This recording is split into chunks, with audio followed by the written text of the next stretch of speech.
Buying a home is a complex and often lengthy process, but if you can get your head around the basics of how it works, you're less likely to be taken by surprise along the way, and your home buying experience will undoubtedly be easier. This video takes you briefly through each step you're likely to make during the home buying process. So, let's go to the video and have a look at those steps.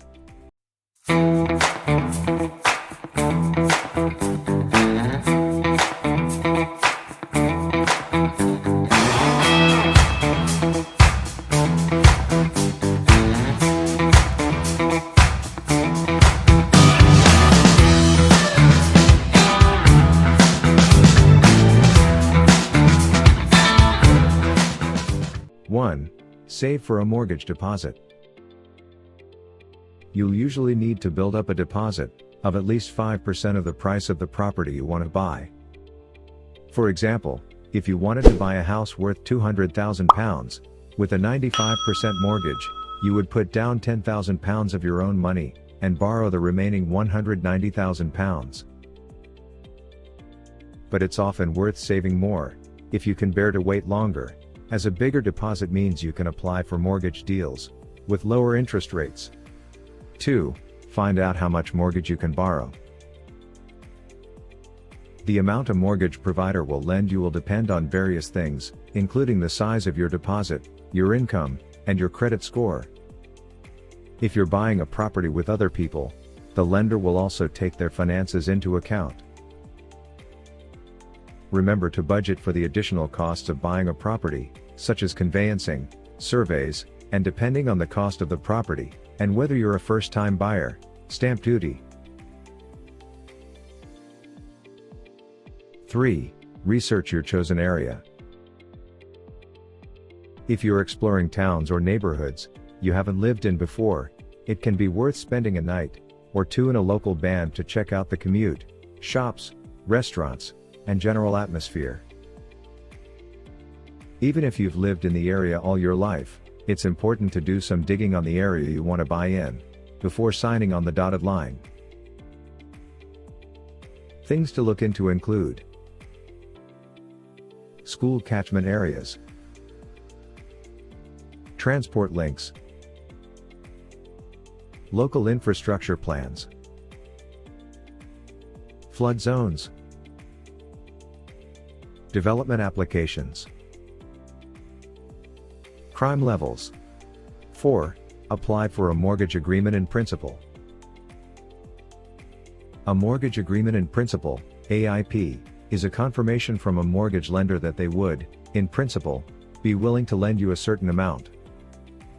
It can also be known as a decision in principle, DIP, or mortgage promise. Having an AIP can make you a more attractive buyer, as it shows the seller and their estate agent that you will be able to secure the amount of money you need to buy the property. 5. Register with estate agents. Once you've chosen the area, or areas, where you're interested in buying a home, register with local estate agents in the area. Registering is free and won't create any obligation on your part. 6. View properties in person. You'll inevitably spend plenty of time browsing Rightmove and Zoopla, but it's important to view properties in person, as well as online. Viewing homes in real life will give you a deeper understanding of their potential, or lack of it, and you'll be able to gauge whether they give you that indescribable feeling that you can't really get from a screen. When you find somewhere you like, it's worth viewing it more than once, and at different times of the day, as you're more likely to notice potential problems. 7. Make an offer on a house or flat. It's quite common to offer less than the asking price. But if other people are interested in the property, you may need to offer the asking price, or more. Looking at how many other similar properties in the same neighborhood have recently sold for will help you work out how much the property is worth. You can find this information on websites such as Zoopla and the Land Registry. Once you've decided how much to offer, you can tell the estate agent over the phone or in person but it's worth putting it in writing too. Mention any points that stand in your favor. For example, if you're a chain-free first-time buyer, and say that your offer is subject to a survey, and the property being taken off the market. This can reduce the chances that you'll be galumped. 8. Apply for a mortgage. You'll need to think about what type of mortgage you want to apply for example, a fixed-rate mortgage or a tracker, and how long you want to spend paying your mortgage off. Known as the mortgage term, 25 years is the norm. 9. Find a conveyancer or property solicitor. Conveyancing is the legal process that takes place after your offer is accepted. In England and Wales, this includes carrying out searches, drawing up and checking contracts, dealing with the land registry, and paying any stamp duty. Buying a house in Scotland works in a slightly different way. You can use a conveyancer, who might not be a qualified solicitor, but will definitely specialize in property, or a solicitor, who you should check, has recent experience in property law. 10. Get a property survey. Property surveys help to assess the condition of the building, and detect structural problems.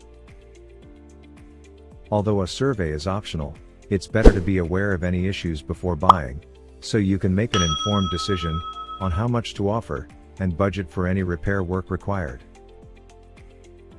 A survey could also enable you to either negotiate the purchase price down, or ask the seller to fix any problems. Most surveyors provide 3 levels of the survey: a condition report, a homebuyer's report, and a building survey. The cost will depend on the location, size, and type of property. Don't confuse the valuation survey, conducted by your mortgage lender, with a house survey. They are 2 different things, and you should always have your own survey done independently. 11. Research removal companies. If you don't have a lot of furniture to move into your new property, you could hire a removal van yourself. But if you have a lot to move, removal companies can help make the process easier. Removal company costs will depend on the number of items you need to move, and the distance to your new property, among other things. 12. Arrange home insurance.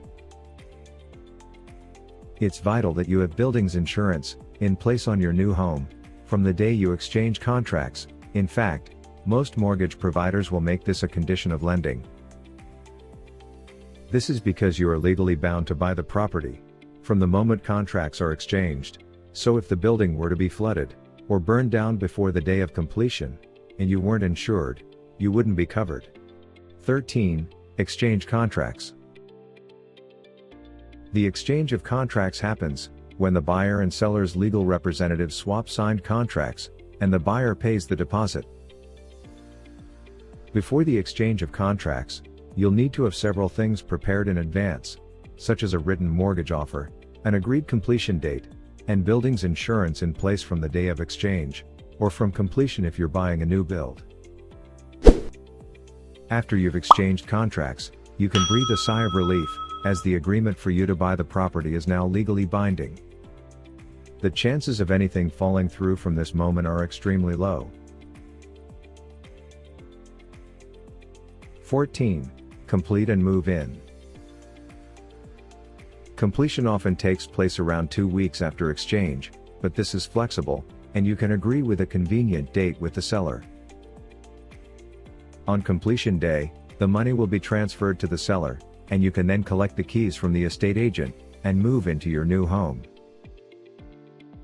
Next comes the much more enjoyable task of starting to furnish and decorate the property to your taste, and maybe even taking a moment to simply relax.